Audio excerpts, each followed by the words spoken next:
I'm just guessing, but was the fact that you weren't used all that much in the Michigan game the impetus for that? Was that the reason you said, "Hey, ride me in the playoff"? I mean, no, not really. I mean, you can see what Team Up North was doing. Bracketing me and Emeka. I mean, just I know second half didn't go as planned as everybody wanted to go, but we got to lead out behind and just focus on what's in front of us, and that's beating Oregon. What's the feeling with the offense right now? Do you guys feel like you're ready to get on a roll? Oh, yeah, for sure. We hungry right now. Will Howard, receiver room, we definitely hungry for sure. Ready to go out there in Pasadena and just put on the show. Austin Ward, the podcast. Hypothetically, what would annoy you more? Being interfered with and not getting the call, or not being able to make the catch anyway? I say be able not to make the catch anyway. I feel like every ball that's thrown at me, I have to catch it no matter if the defender on me or not. I just feel like I have to make a play no matter what. I mean, I played Saturday. I feel like I could have caught it, but, it was a pass interference. But it touched my hands. I should have caught it. Dan Hope, 11 Warriors. Jeremiah, there's a lot of discourse from fans this week about you not winning the Sean Alexander Freshman of the Year award. Just what's your thoughts on that? I mean, Colin is a great player as well. I mean, I can't really knock him. Sean is a great guy. I talked to him 2 weeks ago. He's a great guy. Learned a lot of things from him outside of football as well. So, I mean, I really can't focus on that. I'm just worried about beating Oregon and, just going out there to Pasadena and just putting on the show. Anybody else getting bracketed by Michigan? Is that frustrating? We've seen that from the father teams. Yeah. Is that frustrating? Is that, it feels like you always think you're open. Are you still open when you're bracketed? Oh, yeah, for sure. I feel like I'm still open no matter if I'm bracketed or not. I mean, they just came out with a good game plan to bracket me and Emeka. And, things didn't go as planned as we thought it would, but we just got to keep moving on and just move forward. That's all I can say. Stephen Hellway, 24/7 Sports. Hey, Jeremiah, the 2 touchdown plays that you had with Will Howard, how many times do you think you guys rep that to get? Those were perfect throws, perfect patterns, and you beat your guy off the line of scrimmage. Just how many times do you think, and what does it take to perfect that? I think we repped that at least, I don't know how many times in practice over the weeks that we had off. I mean, it just came down to, if they pressed me, we taking a shot. That's what they told me the weeks we was off. And he told me before the game in the locker room, I just got to give you a shot. And that's what he did, and I just made a play. If I can ask, the first game against Oregon, just how tough was that challenge against their secondary? I know you have the penalty at the end of the game, but you guys made plays all day long against them. Just what's your thought about the challenge those guys gave you? I'll say the challenge is going to be, a good challenge. They have some great group of guys there. Jabbar Muhammad, number 7, Nico Reed, the other corner, number 9 over there. They a great group of guys. I mean, probably the best we go see all year. Tony Girdman, Buckeye Huddle. Jeremiah, so when are you not open? Probably when the whole team on me, I should say. I mean, I'm always open to me for sure. I mean, just throw the ball in my area. I'm gonna find a way to make a play. That's all I can say. Stefan Kreisnick, Cleveland.com. You talked earlier about some of the great athletes that you got challenged and you aspire to be like. I guess where does that confidence kind of come from for you? How long have you had that confidence that you have the ability to be one of the greats in this sport? I mean, a lot of people tell me that I'm gonna be great at what I do. Since I was about going into high school, a lot of people tell me that. I know, and that's all I really want to do. Like, I live, breathe, sleep football. Like, that's all I really care about. I don't care about everything outside of football. Like, football is all I know, and I just want to play football the rest of my life. Spencer Holbrook, Letterman Row. It seemed like you and Will were trying to connect on some of those deep balls throughout the year. To be able to finally do those in that moment and kind of carry that forward. What does it say about the way that you guys have been able to continue to progress in the chemistry? I mean, just, the weeks that we had off, we were just working on deep shots. Coach they'll tell us in meetings that we have, we got to take shots downfield. We just got to connect on them. And, Will tell me before the game Saturday, like I said, you just got to throw the ball out there and just give me a chance, and I'm going to make a play for you. That's what he told me, and I just got to make a play for him. That's all. Adam King, WBNS. We can all joke, we can all talk about the expectations and the stardom that has become, you in just 13 games. How do you handle that? I mean, you're just a freshman. How do you take all these expectations, know when you step on the field that you're always open, and still go out there and play? I mean, expectations. I mean, I came to Ohio State for a reason. That's what I wanted. Want to be challenged. I wanted expectations. I should say. I mean, Coach Hartline just helped me throughout the whole year, just preparing me for each game, each week. Emeka Egbuka, Carnell Tate, Brendan Ennis, really the whole receiver room just helped me. Stuff I don't really know about. They just helped me throughout the whole week. And, you know, I can't really say it's all on me because my talents, but they've really been a big part of the reason I'm having the season that I'm having for sure. Andrew Gillis, Cleveland.com. Jeremiah, over 1,000 yards, 12 touchdowns in your first year. When you look back at your freshman year, what was the most difficult part about adjusting to the college game? What was the part that you had the hardest part about trying to transition? Learning that playbook. Playbook is something else. Just coming in, spring ball, just new plays in every week. I'm like, whoa, what is this? Like, this new plays every day. And Coach Hartline, we definitely was the hardest part, just learning the playbook and a lot of other things, I should say, for sure. How long did it take you to kind of get that down pat? How long did it take you to feel comfortable in the playbook? I'm pretty sure I got it down pat right now, but next season I really want to learn everything, the H, Z. I really want to learn everything in the playbook for next year, for sure. Pat Murphy, 24/7 Sports. You mentioned how many guys it might take for you to not feel open. So when you are one-on-one, and Will's talked about when he sees you being one-on-one, what is going through your mind as you line up and realize there's one guy covering you? Win. That's all I can say. I mean, that's what Coach Hartline, we do something like in a hotel Friday night before the game. He asked me like a question like, you get one-on-one, something like that. He asked me, what do you do? I say win. And everybody just started laughing out of nowhere. I'd be like, this is true. Like, you got to win your one-on-one battles. So, yeah.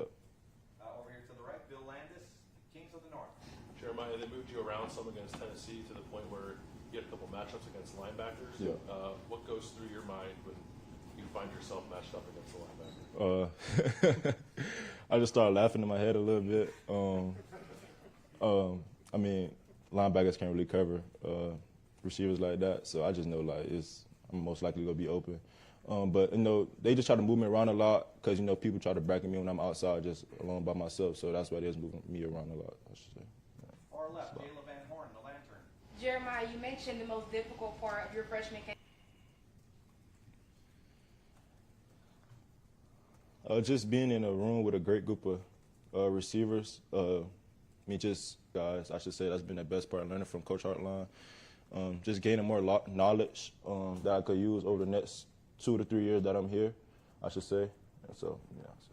Okay, we're going to wrap things up with a question from our Zoom call. Joey Kaufman, Columbus Dispatch. Jeremiah, how much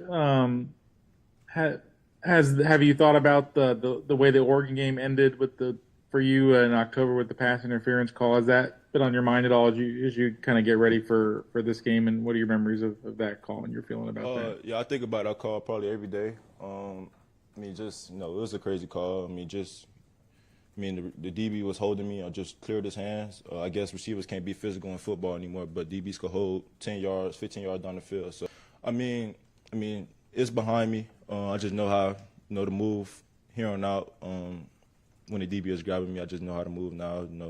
Can't be physical as a receiver in college football anymore. But we'll just see how things play out this game.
Will, obviously you talked about growing up in Pennsylvania and growing up in the country. Have you had a chance to reflect on the fact that you're going to be the starting quarterback at Ohio State in the Rose Bowl? Has that dawned on you yet, or are you just kind of focused on? Yeah, it is cool to think about, but kind of where I'm at, like this is where we expected to be, and this is coming here to Ohio State. I expected to be in this position, and this is when it really starts.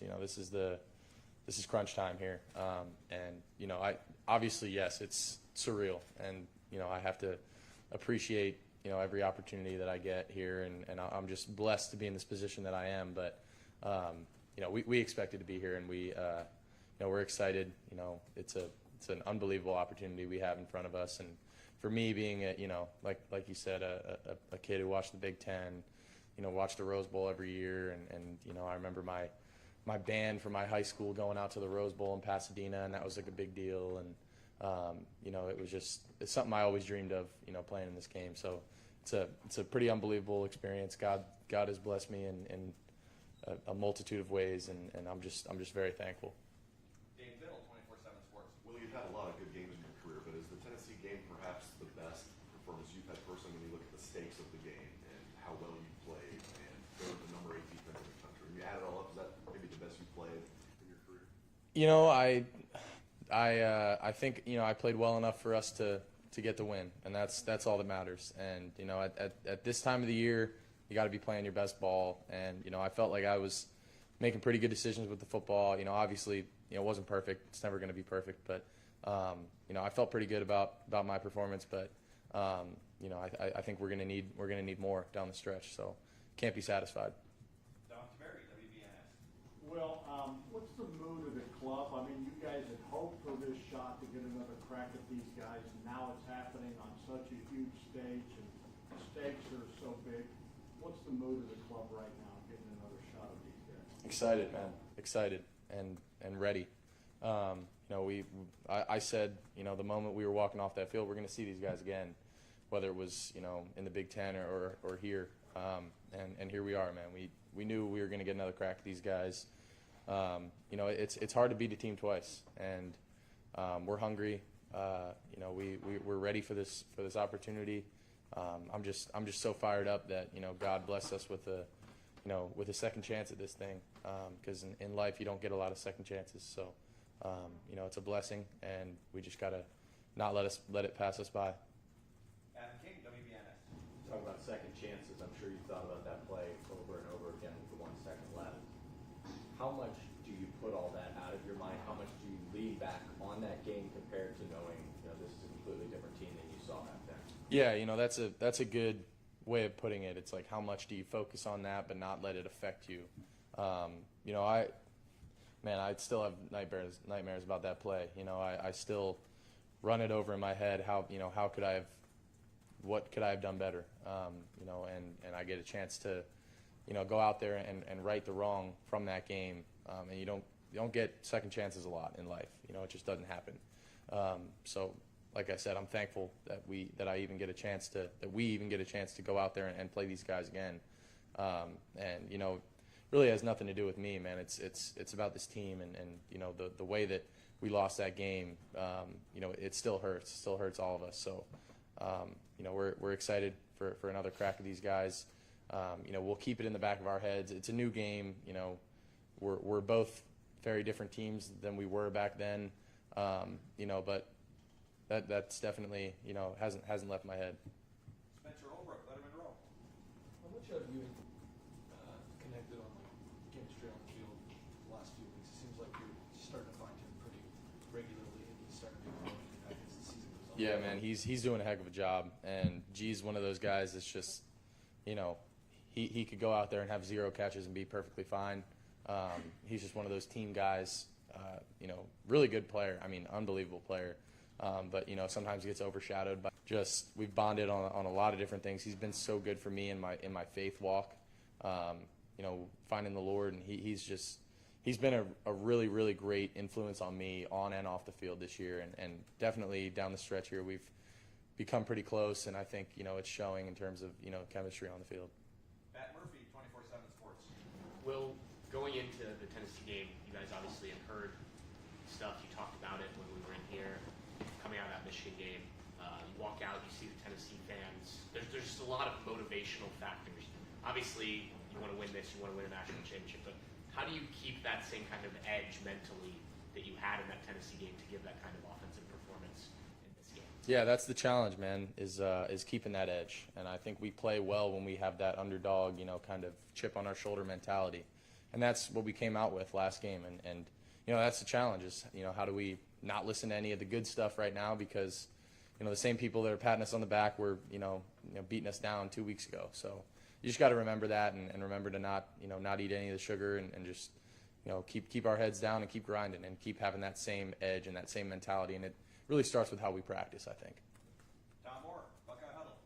When Jeremiah was bracketed, Chip talked about the fact that that's really you are the one who kind of takes advantage of that. That's not like a play calling thing, that's really you. So when you see, hey, they've got a couple guys over there, what does that do for what you see on the rest of the field and what your decision-making process is? Yeah, anytime, a defense has to put two guys over one, I mean, it's either creating matchups elsewhere or giving you numbers in the box. Whatever it is, you gotta be able to work with it and see it, and I wouldn't be surprised if people are going to start bracketing number 4. I'd probably do it too, but you can't forget about 17 and 2 and 88, and I mean shoot, we got guys elsewhere, so it's if you try to take one of them out of the equation, then we got other dudes that are going to step in and make plays too. So I mean, and that's the thing. I mean, you can double him and he'll still go and make some plays. So that's all part of the chess game. And like I said, playing a team twice becomes even more of that back and forth chess game. How are we going to scheme them up and vice versa. And but at the end of the day, it all comes down to execution and finding the matchups where we can and taking advantage of what they give us. David DeGuzman, WCMH. Hey, Will, you talked a lot about momentum in the playoffs. What kind of an advantage does that give for a team like yours against a team that hasn't played since the Big Ten championship? Yeah, I can't speak for them because they obviously have had a little more time off. But in terms of us, I think playing that first game did give us a little bit of momentum and feeling good going into this next game. And if I was coming off of 4 weeks of rest, I don't know, it'd be a little weird coming out here and playing the first game. But we said we wanted to get that first one and then get this ball rolling from there and keep this thing going. And I think I can't speak for them. I don't know, but we feel good, about where we're at. Kevin Noon, Buckeye Huddle. Yeah, Will. Is Jeremiah always open? Because Jeremiah thinks Jeremiah is always open. Yes, he is pretty much. They got to put like 3 or 4 guys over him for him to not be open. Yes, he's unbelievable, man. He makes some pretty crazy plays and can do some great things off the line of scrimmage. And then when the ball's in the air, he goes and gets that thing. So I mean, he's special. Austin Ward, the podcast. Well, this isn't specific to the last play of the Oregon game, but when you're talking about a rematch and a second shot, how many times do you think you watched the duration of the first matchup as you're doing your film preparation? Maybe that was 2 weeks after the game as well with the off week, but also now time to prepare for Wednesday. Yeah, more times than I can count, man. We got the game playing in the facility here, so nobody's forgot about it. I watched it quite a few times that bye week afterwards. How could I fix it? And then at the same time you want to flush it and get away from it. But now that they're back, they're the squad we're playing. It's like I have watched it and it hurts me because I'm like, man, like there were so many opportunities for us to win that game and looking back at it, it's like, man, we just didn't play our best ball that day. And it makes you excited, because we got another chance at it. And like I said, you don't get a lot of second chances in life, and God's blessed us with one. And so we got to make sure we take advantage of it. And it's a hell of a team, man. I mean, Oregon's a great team. They do some really good stuff, man. And it's not gonna be easy. But we got to go in there and do our thing and take what they give us and impose our will, because that's the only way we can do it from here on out. You said they played 6 other games since then, so they probably changed. The personnel's going to be different. Birch back out there. What's the balance for you prepping where you can watch yourself against them, or the other 6 games that they played since then? What's the right equation for breaking that down? I don't know if I have that answer. And you know, our game is one of the games they played, so I'm going to be watching that a bunch, and then also watching the other games they played because, you know, they have changed a little bit, and we've changed a little bit, and you know, nobody's just going to stay the same every year, every week. You're upgrading. You're trying to become a new version of your team. So we got to, you know, evaluate where we're at, where they're at, and see what the best method of trying to figure that out is. We got time for a couple calls from the World Wide Web, from the Zoom cast. We'll go to Oregon writer James Crapia. James? Well, you were certainly quite effective passing against them. What does make their corners effective, though? They're both 5'10". That's relatively small compared to your receivers. What makes them pretty effective at corner? I think they're very athletic, and they're not as physical as some of the other corners we played against. You know, they're not trying to like put their hands on you at the line, but they're very good shadow guys, and they stay with guys, and they stay over top of dudes, and they don't like to get beat over the top, and I don't think they get beat very often. You know, obviously they're going against their playmakers every day, which they got some fast dudes over there. You know, I think they're both great players. I think Sevens, I played against him when he was at Oklahoma State. I think he's a good player. He's solid. They're both solid players, but I think we got an advantage physically a little bit that we need to take advantage of, and make sure that we don't let them just stick all over us, and I'm not worried about that, but they got good players, and we're gonna have to show up and win our one-on-ones. Let's go to Cameron Teague Robinson from The Athletic. Hey, Will, I think it was a little earlier in the presser you said that obviously you guys have changed. You guys are a different team, but for you, how are you different since that Oregon game? Yeah, I think you try to evolve every week, and you try to learn from the good things and from the bad things. And I don't know if I could say one thing about where I've gotten better at, what I've gotten better at. Maybe my completions, just trying to take what the defense gives me. System, I think, is another part of it. I don't think there's one thing I can necessarily put my finger on, but just trying to learn from the good and from the bad, and evolving every single week. We have one more Zoom call. Joe Reedy, Associated Press. Well, what's it been like having Chip Kelly as your offensive coordinator, and just how has the relationship developed and maybe improved during the year? It's been really good, man. He's a super bright guy, run game, pass game. I mean, he's coached some of the best players that I've grew up watching. And, I think just getting to work with him and just getting to be on the same page with him about a lot of things, the more that this year has gone on, we've kind of just, I feel like we're in sync right now pretty damn well. And, we both kind of see things the same way sometimes, but then we're able to, have that healthy discussion of, what do you like here? What do you not like here?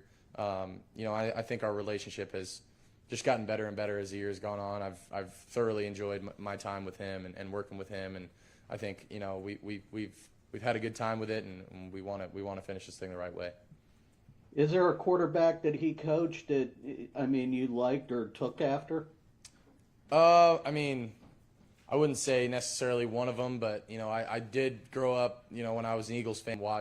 He's brought up clips in the quarterback room of some of the Eagles stuff, so that was pretty cool.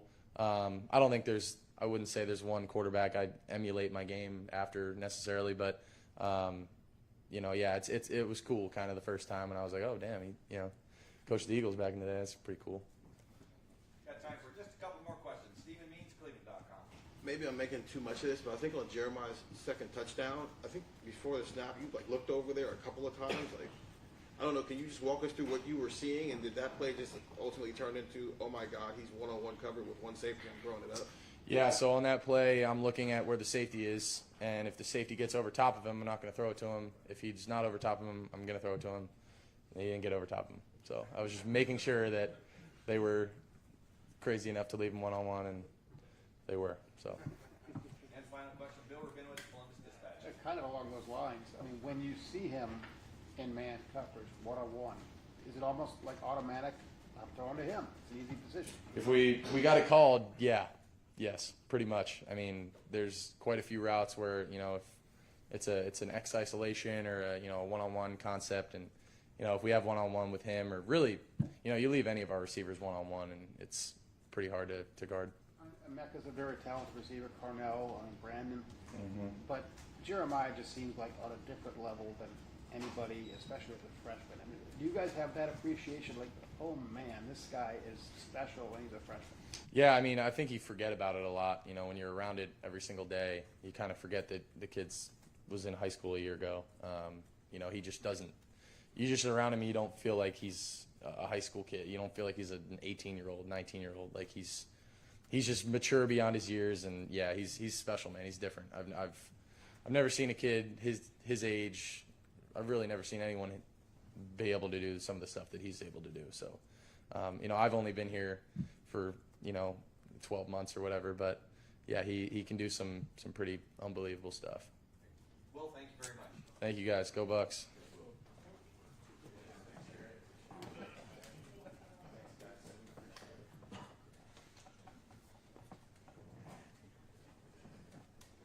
Bill, I was going to be very disappointed if I didn't hear that. I said it for him.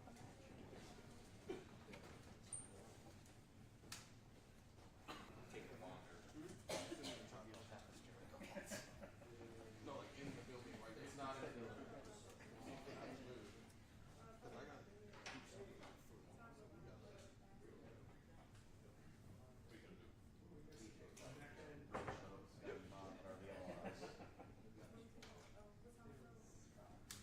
If you heard me, why you ask what I said? I just want to be sure. So I think it was hard. It was hard for you to get an appointment between Christmas. I think we go to the same barber.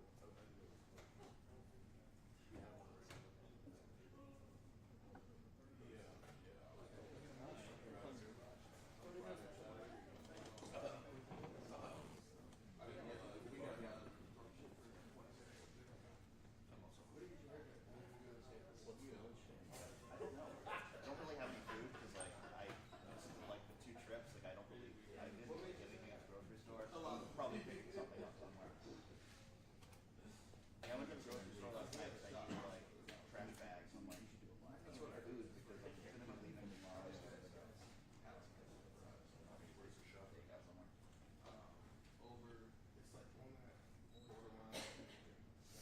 feel like I need like time up my dinner, knowing that like since we don't get off the plane for so long of time. I thought about that too. Being able to get a meal. I'll probably bring some snacks.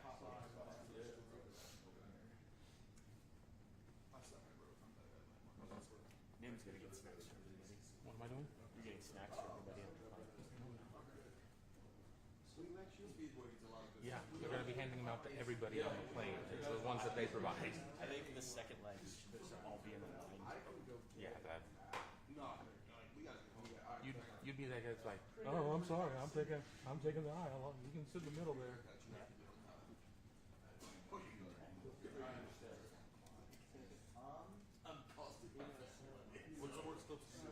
Yeah, there's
Missing the pinstripe bowl.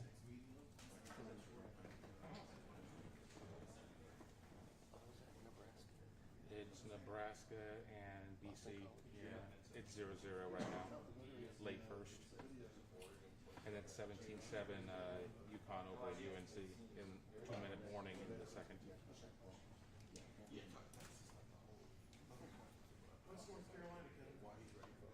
Huh?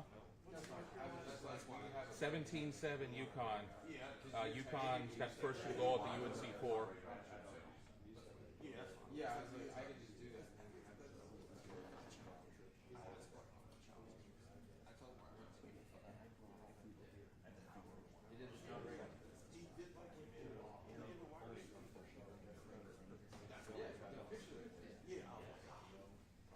Somebody needs to Photoshop his face on that photo.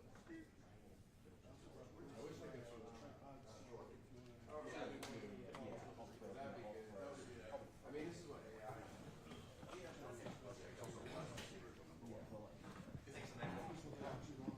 All right, folks, we will open up the floor for questions for Emeka Egbuka. Over here to the right, Don Berry, WBNS. Just a feeling, you guys are going and getting another crack at these guys.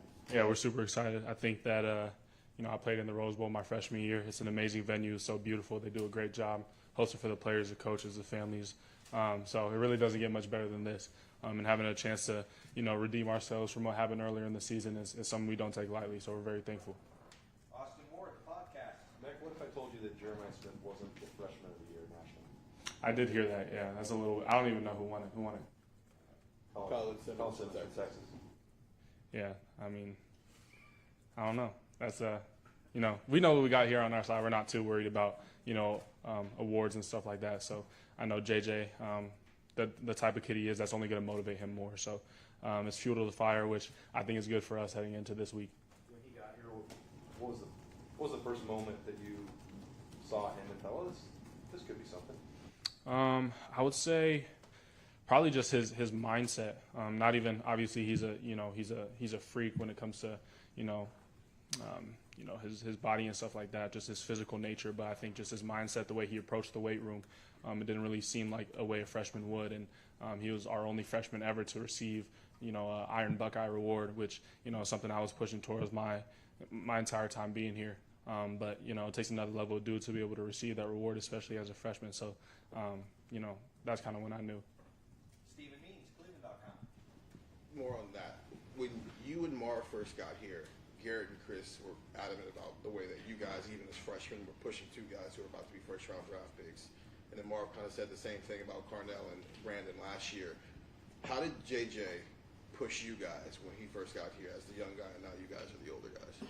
Yeah, I would say it's very similar. It's kind of the same exact thing. And I don't know what it is about the culture in Zone 6, but we keep bringing in these type of people year in and year out. That's what makes our room so great. But I think that something that JJ was able to push me in was just, he was able to push me in my leadership. I needed to grow in that aspect, but he also was able to challenge me when it came to the weight room and on the field, because we were always paired together when it came to summer and winter workouts. We were always lifting together. I get a couple wins, he get a couple wins. So it was really that next level step of competitiveness that I needed and that edge that I needed. Pat Murphy, 24/7 Sports. Emeka, you guys came into the Tennessee game with a lot of outside motivation to go on and win a national championship. But how do you keep that kind of edge, for lack of a better term, mentally after some of that stuff has kind of gone away following the big win? I would say kind of if you lose your edge, I wouldn't really call you a true competitor. I think that, the way with the college football playoffs is structured, the intensity cranks up every single week. So if you're not more intense than you were the last week, then something's wrong with you. I think that, Tennessee was a great win, great for our momentum, but we have our full focus on Oregon, not worrying about anything in the past, nothing in the future. Our full focus is towards this game. And then, we win this one, we go on to the next one, our full focus is going to be on that one. So it's just you keep moving down the ladder like this. Stefan Kreisnick, Cleveland.com. Micah, there's been a lot of changes in college football in the playoff and things of that nature, but the way you and some of your teammates and coaches talk about the Rose Bowl seems like that's one game that's really maintained a lot of that tradition. You played in it, you know what it's about. Could you explain it to us who've never had a chance to play in it, why the Rose Bowl has maintained that level of respect from players and coaches? Yeah, I think I don't know. There's just something about it, something in the air down there in Pasadena. It's just a beautiful venue, especially that time of the year. Like you said, the tradition is held year in and year out. and it's kind of the game you dream of playing in when you're a little kid, playing backyard football with your friends. The Rose Bowl is always one that tends to come up, so just having a chance of playing it is definitely very surreal, and this is going to be my second time, so I'm going to do my best to take it all in while also being fully focused on Oregon. Dan Hope, 11 Warriors. Emeka, Will said he still has nightmares about that first game at Oregon. Just what kind of drive are you seeing from him this week, wanting to get back in this one? Yeah, Will is he's a laser focused person. He goes about his business. He's very loose and he's very calm, and he's able to rally the team. But you can see it in his eyes that this game means everything to him. So every single practice, every single huddle, making sure we're sharp, making sure we have a better practice than we had than yesterday, a better practice than Oregon is having. So his full focus is on beating this team, and obviously it's hard not to think about the stuff of the past, but I know he's laser focused on what we got coming up. Tony Gergen, Buckeye Huddle. Emeka, when you were a kid playing in the backyard, dreaming about the game, what team were you playing for? Honestly, I was never really a Buckeye fan until I really committed here and I saw what it was all about. I was actually an Oregon fan growing up, especially on the Pacific Northwest. My grandpa went to UW and stuff like that, so I like the Huskies too. But there was a legendary football player named Fotu Liatu from my high school, and he went to Oregon. And a couple of y'all probably know that story from a couple of years back, but he tragically died in a car accident. And he was someone I looked up to in high school. I was relatively close with him, even though he was a bit older than me in age. But just seeing what he did at my high school and then going on to play big time football at Oregon, that was a school that I really dreamed of going to. Let's see, Bill Rabinowitz, Columbus Dispatch. I hate to ask you another Jeremiah question, but I gotta ask it. Is there one moment, one play, one something that made you just go, oh man, I've never seen that before. That's just incredible. Yeah, I would say it's happened multiple times. There's not really one I can pinpoint, but the more he does it, the more I tend to react less. So I would say probably my earliest memories of it were in spring ball, kind of getting the first glimpse of him when he's making all these ridiculous catches, and he still does it time and time again, even now, but it's just more common now for me. Bill Landis, Columbus Kings of the North. Emeka, you had, I think it was 12 touches in the first game against Oregon, 10 receptions, 2 carries. Is there something about this matchup that favors you? And now that you were that productive the first time you played this team, what kind of attention or I guess maybe different defenses are you expecting to see? Yeah, I mean, we're not entirely sure what their game plan is going to be, but we're prepared for everything.